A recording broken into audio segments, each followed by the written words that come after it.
ಪಕ್ಕಾ ಪಾಲಿಟಿಕ್ಸ್ನಲ್ಲಿ ಲೋಕಲ್ ಲೆಕ್ಕಾಚಾರ ನೋಡ್ತಾ ಹೋಗೋಣ. ಈಗ ಮೊದಲಿಗೆ ಬೊಂಬೆನಾಡು ಚನ್ನಪಟ್ಟಣದಲ್ಲಿ ಬೈ ಎಲೆಕ್ಷನ್ ಫೀವರ್ ಜಾಸ್ತಿ ಆಗ್ತಾ ಇದೆ. ಕಾಂಗ್ರೆಸ್ನಿಂದ ಯಾರಿಗೆ ಟಿಕೆಟ್ ಅನ್ನುವಂಥ ಕುತೂಹಲವೂ ಕೂಡ ಇತ್ತು. ಈ ಬೆನ್ನಲ್ಲೇ ಈಗ ಬಿಜೆಪಿ MLC ಯೋಗೇಶ್ವರ್ಗೆ ಕಾಂಗ್ರೆಸ್ ಆಫರ್ ಮಾಡಿದೆಯಂತೆ.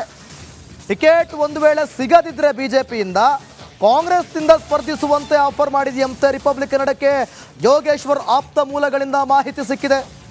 ಕಾಂಗ್ರೆಸ್ ಸ್ಥಳೀಯ ಮುಖಂಡರ ಮೂಲಕ CPYಗೆ ಆಫರ್ ಸಿಕ್ಕಿದೆಯಂತೆ. ಈಗ ಟಿಕೆಟ್ ಸಿಗದಿದ್ರೆ ಪಕ್ಷೇತರವಾಗಿ ಸ್ಪರ್ಧೆಗೆ ಯೋಗೇಶ್ವರ್ ಪ್ಲಾನ್ ಮಾಡ್ಕೊಂಡಿದ್ರಂತೆ. ಒಂದು ವೇಳೆ ಏನಾದರೂ ಬಿಜೆಪಿಯಿಂದ ಟಿಕೆಟ್ ಸಿಗದಿದ್ರೆ ಪಕ್ಷೇತರವಾಗಿ ಸ್ಪರ್ಧೆ ಮಾಡೋದಕ್ಕೆ.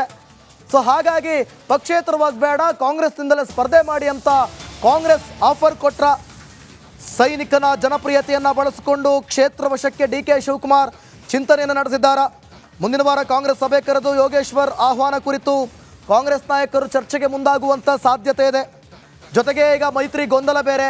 ಈ ಗೊಂದಲದ ಲಾಭವನ್ನು ಪಡೆಯೋದಕ್ಕೆ ಕಾಂಗ್ರೆಸ್ ಚಿಂತನೆ ಮಾಡಿಕೊಂಡಿದೆ. ಕ್ಷೇತ್ರದಲ್ಲಿ ವೈಯಕ್ತಿಕ ವರ್ಚಸ್ಸನ್ನು ಹೊಂದಿದ್ದಾರೆ ಯೋಗೇಶ್ವರ್. ಈ ಬಗ್ಗೆ ಮತ್ತಷ್ಟು ಮಾಹಿತಿಯನ್ನು ಕೊಡ್ತಾರೆ ನಮ್ಮ ಪ್ರತಿನಿಧಿ ಮಹಾದೇವ ಸ್ವಾಮಿ ಫೋನ್ ಸಂಪರ್ಕದಲ್ಲಿದ್ದಾರೆ. ಮಹಾದೇವ ಸ್ವಾಮಿ, ನಿಜಾನಾ ಇದು, ಸತ್ಯನಾ, ಹೇಗೆ ಆಫರ್ ಬಂದಿದೆಯಾ?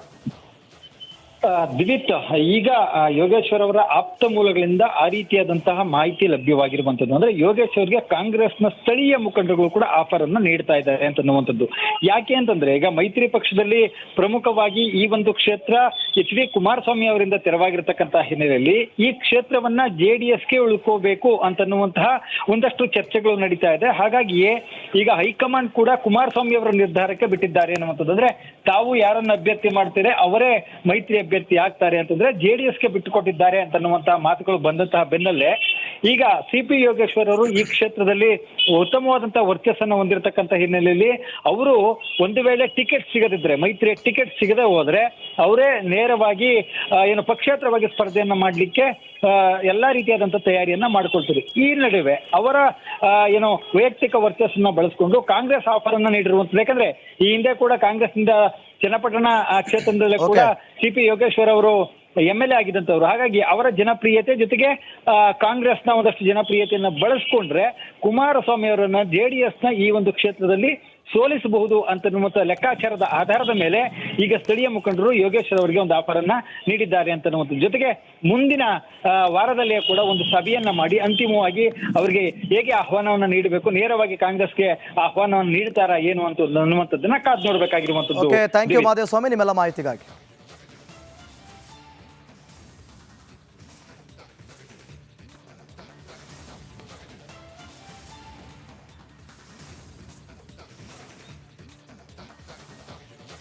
ಇದೇ ಪ್ರಶ್ನೆಯನ್ನ ಕೇಳೋಣ. ನಮ್ಮ ಹಿರಿಯ ಪ್ರತಿನಿಧಿ ವಿಜಯ್ ಲೈವ್ನಲ್ಲಿ ಜಾಯ್ನ್ ಆಗ್ತಿದ್ದಾರೆ. ವಿಜಯ್ ಅಂದ್ರೆ ಒಂಟಿ ಆಗೋ ಸಾಧ್ಯತೆ ದಟ್ಟವಾಗಿ ಕಾಣ್ತಾ ಇದೆಯಾ? ಏನ್ ಹೇಳ್ತೀರಿ?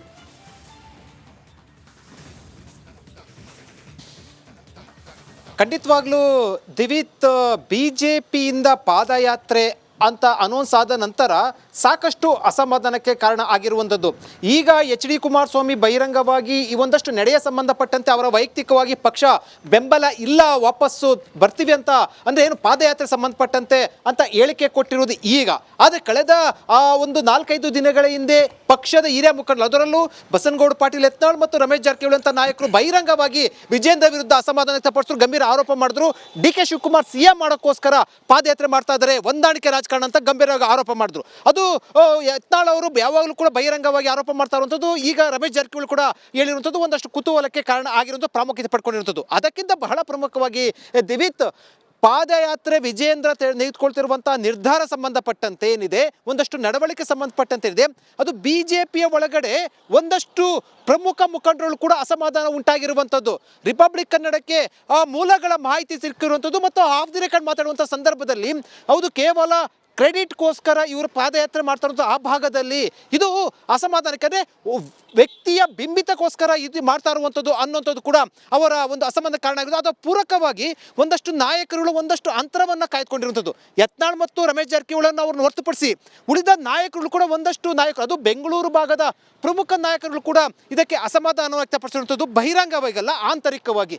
ಇದು ವಿಜೇಂದ್ರ ಕೂಡ ಗೊತ್ತಿರುವಂಥದ್ದು. ಈ ಹಿನ್ನೆಲೆಯಲ್ಲಿ ಒಂದಷ್ಟು ಆಂತರಿಕ ಕಲಹಕ್ಕೆ ಕಾರಣ ಆಗುವಂಥ ಮಾಡಿರುವಂಥದ್ದು. ಜೊತೆಗೆ ಒಂದ್ ಕಡೆ ಈಗ ಬಿಜೆಪಿಯ ಹಿರಿಯ ನಾಯಕರು ಬಹಿರಂಗ ಅಸಮಾಧಾನ ಮತ್ತು ಒಂದಷ್ಟು ನಾಯಕರುಗಳು ಆಂತರಿಕ ಅಸಮಾಧಾನ.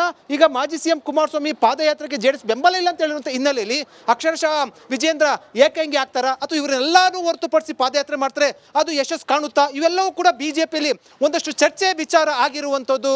ದಿವಿತ್, ವಿಜಯ್, ಬಹಳ ಪ್ರಮುಖವಾದ ಪ್ರಶ್ನೆ ಏನು ಗೊತ್ತಾ? ಹಾಗಾದ್ರೆ ಹೊಂದಾಣಿಕೆ ಮಾಡ್ಕೊಂಡಿರೋದು ನಿಜಾನ? ಕೇಳಿ ಬರ್ತಿರುವಂತ ಆರೋಪ ನಿಜಾನ? ಜೊತೆಗೆ ಇದೊಂದು ಕಡೆ ಆದ್ರೆ ಮತ್ತೊಂದು ಕಡೆ ಕುಮಾರಸ್ವಾಮಿ ವಿಚಾರಕ್ಕೆ ಬಂದ್ರೆ ಪ್ರೀತಮ್ ಗೌಡ್ರನ್ನ ಏನಾದ್ರು ತೆಗೆದು ಈ ಒಂದು ಪಾದಯಾತ್ರೆಯಿಂದ ಹೊರಗಿಟ್ರೆ ಅಥವಾ ಇಡುವಂತ ಕೆಲಸ ಆದ್ರೆ ಕುಮಾರಸ್ವಾಮಿ ಹಾಗಾದ್ರೆ ಭಾಗಿಯಾಗ್ತಾರಾ ಈ ಪಾದಯಾತ್ರೆಯಲ್ಲಿ? ಇವೆರಡು ನೋಡ್ತಾ ಹೋಗೋದಾದ್ರೆ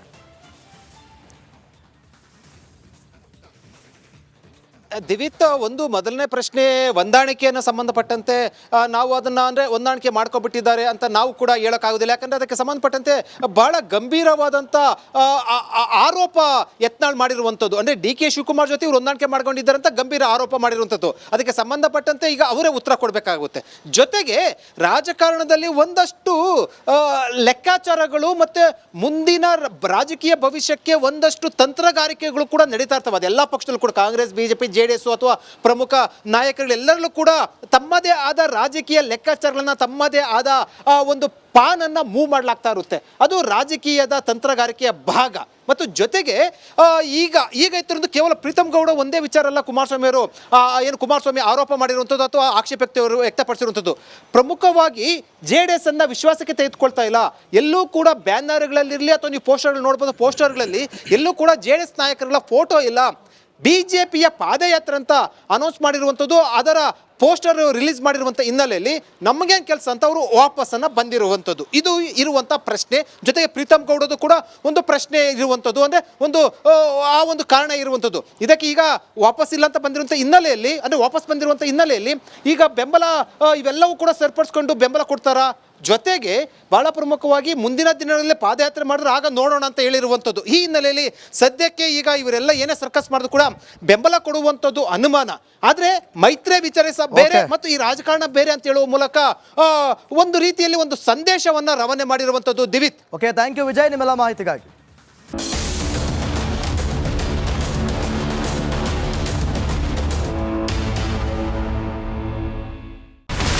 ಇಲ್ಲಿರುವಂತ ಈ ಒಂದು ಗುಡ್ಡ ಕುಸಿದ ಪರಿಣಾಮ ಯಾವ ರೀತಿಯಾಗಿತ್ತು ಅಂತಂದ್ರೆ, ಗಂಗಾವಳಿ ನದಿ ಪಕ್ಕದಲ್ಲಿರುವಂತಹ ಉಳುವರ್ ಎನ್ನುವ ಗ್ರಾಮ ಸಂಪೂರ್ಣವಾಗಿ ಇವತ್ತು ನಾಶ ಆಗಿದೆ.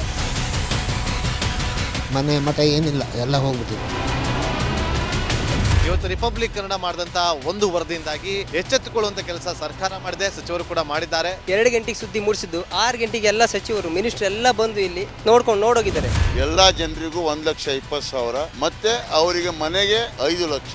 ಈ ಸುದ್ದಿಯನ್ನ ಎಲ್ಲ ಒಂದು ಅಧಿಕಾರಿಗಳಿಗೆ ಮೂಡಿಸಿದ್ದಕ್ಕಾಗಿ ರಿಪಬ್ಲಿಕ್ ಕನ್ನಡ ಟಿವಿಗೆ ಧನ್ಯವಾದ ಹೇಳಿ ಇಷ್ಟಪಡ್ತೇವೆ. ಮನೆನೂ ಕೊಡ್ತೇವೆ, ಮಕ್ಕಳ ಶಿಕ್ಷಣಕ್ಕೆ ತೊಂದರೆ ಆಗದೆ ಇದ್ದಂಗೆ ಹೆಲ್ಪ್ ಮಾಡ್ತೇವೆ. 1,20,000 ಮನೆ ಯಾರ್ದ್ರ ಡ್ಯಾಮೇಜ್ ಆಗಿದೆ ಅದನ್ನ ಕೊಡ್ತೀವಿ ಅಂತ ಒಪ್ಕೊಂಡಿದ್ದಾರೆ. ನಮ್ಮ ಕಷ್ಟಕ್ಕೆ ನೀವು ರಿಪಬ್ಲಿಕ್ ಕನ್ನಡದವರಾದಂತ ನೀವು ನೆರವಾಗಿರ್ತ ನಾವು ನಂಬಿದ್ದೇವೆ. ಅವರಿಗೆ ಸೂರನ್ನ ಕಲ್ಪಿಸಿಕೊಡೋವರೆಗೂ ಕೂಡ ರಿಪಬ್ಲಿಕ್ ಕನ್ನಡ ಅವರಿಗೆ ಧ್ವನಿಯಾಗಿ ನಿಲ್ಲುವಂತ ಕೆಲಸವನ್ನ ಮಾಡುತ್ತೆ.